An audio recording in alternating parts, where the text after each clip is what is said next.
بسم اللہ الرحمن الرحیم۔ لاکھوں کروڑوں درود پاک حضرت محمد صلی اللہ علیہ وآلہ وسلم کی پاک ذات پر، جن کو اللہ تعالیٰ نے دونوں جہانوں کے لیے رحمت بنا کر بھیجا۔ پیارے ناظرین محترم، السلام علیکم۔ ناظرین محترم، ہم آج آپ کے ساتھ حضرت صالح علیہ السلام اور ان کی اونٹنی کا واقعہ شیئر کریں گے۔ تو ویڈیو شروع کرنے سے پہلے میری دوستوں سے التجا ہے کہ وہ پلیز چینل کو سبسکرائب کر دیں۔ حضرت صالح علیہ السلام اللہ تعالیٰ کی جانب سے قوم سمود کی طرف نبی بنا کر بھیجے گئے۔ جس وقت حضرت صالح علیہ السلام کو قوم سمود کی طرف نبی بنا کر بھیجا گیا تو اس وقت ساری قوم گناہوں میں مبتلا تھی۔ قوم سمود کے لوگ آپس میں ایک دوسرے پر ظلم کرتے۔ اس قوم کی اخلاقی حالت بہت بری تھی۔ ذرا ذرا سی بات پر لڑنے مرنے کو تیار ہو جاتے، بے گناہ لوگوں کا قتل کرتے، کمزوروں کا مال ہضم کر لیتے، کمزوروں پر ظلم ڈالتے اور غریب اور مفلس لوگوں کا جینا حرام کر دیتے، بتوں کی پوجا کرتے۔ اللہ تعالیٰ نے اس قوم کو راہ راست پر لانے کے لیے حضرت صالح علیہ السلام کو نبی بنا کر بھیجا۔ حضرت صالح علیہ السلام نے اپنی قوم سے کہا، کیا تمہیں قوم عاد کے بارے میں معلوم نہیں؟ ان کا انجام کس طرح عبرت ناک ہوا اور اللہ تعالیٰ نے کس طرح ان کو سزا دی۔ قوم سمود کا خاص پیشہ بھیڑ بکریوں کی پرورش کرنا اور تجارت کرنا تھا۔ قوم سمود دولت سے مالا مال تھی اور جسمانی طور پر بھی بہت قوی تھی۔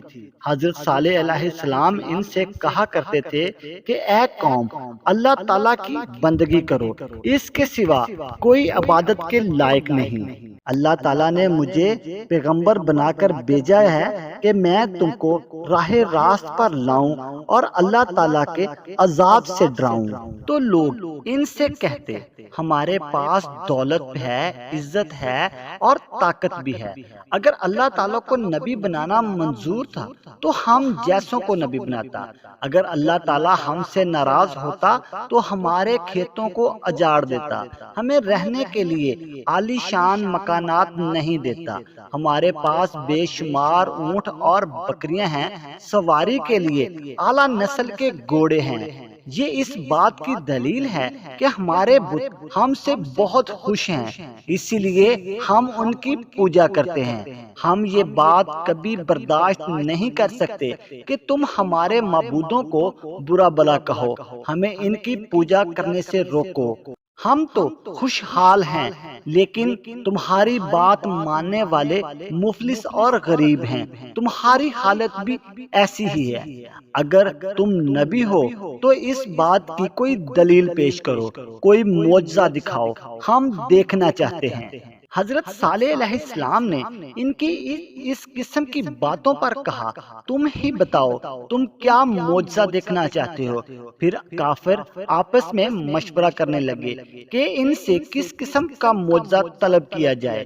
پھر سب نے اتفاق رائے سے کہا کہ تم ان پتھروں میں سے ایک اونٹنی پیدا کرو اور اونٹنی بھی ایسی ہو کہ وہ ساتھ ساتھ بچہ دے اور ہم اس کا دودھ پئیں۔ حضرت صالح علیہ السلام نے اللہ پاک سے دعا کی اور اللہ پاک نے فوراً آپ کی دعا قبول کی۔ پتھروں کے اندر سے ایک اونٹنی نمودار ہونے لگی۔ اونٹنی بہت خوبصورت تھی۔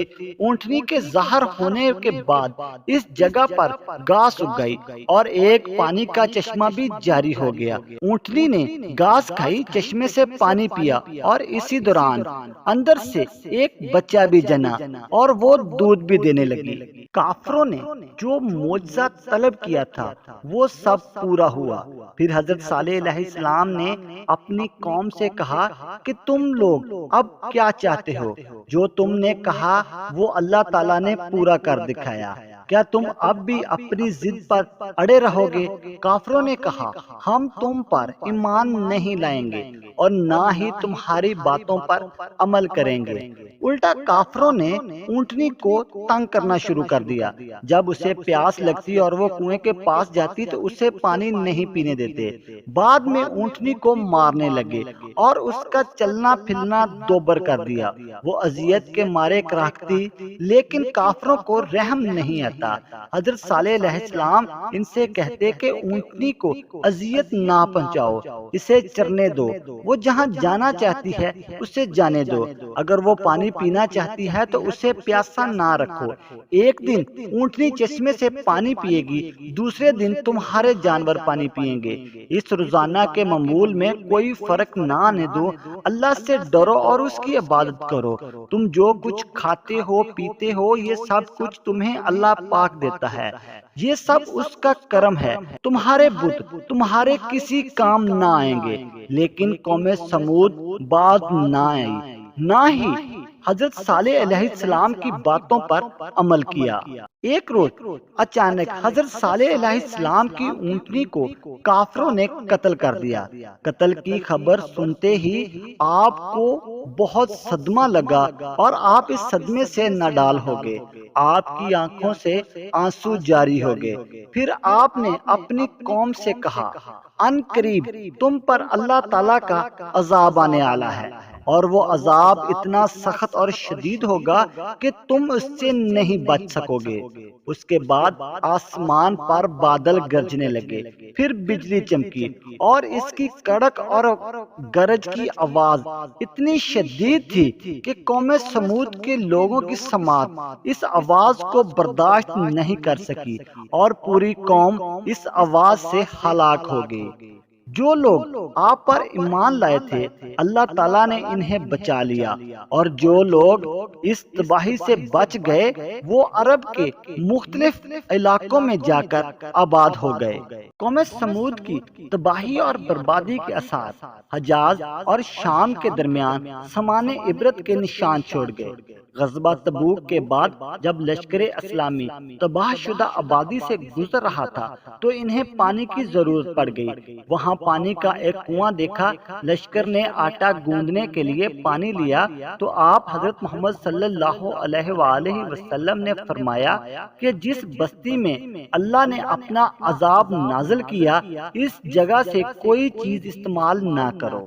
ناظرین محترم، اگر ہماری ویڈیو پسند آئی ہو تو پلیز ہمارے چینل کو سبسکرائب کریں۔